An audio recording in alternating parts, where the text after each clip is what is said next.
होते 14 खडी. ओके, आता आपण प ची प आणि ग ची पाहिली. आता कोणतं अक्षर घेऊया बरं? तुम्ही सांगा कोणतं अक्षर घेऊ? कोणतं घेऊ सांगा पटकन.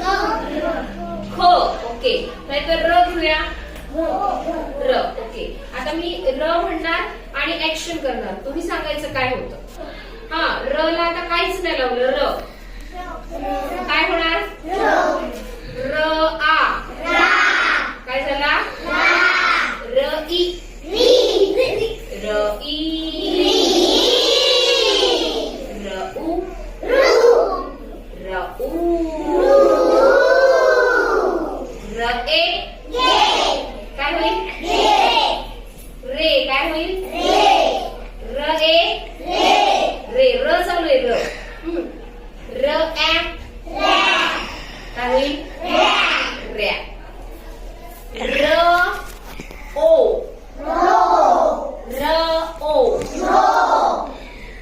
र आई. र आई. र औ.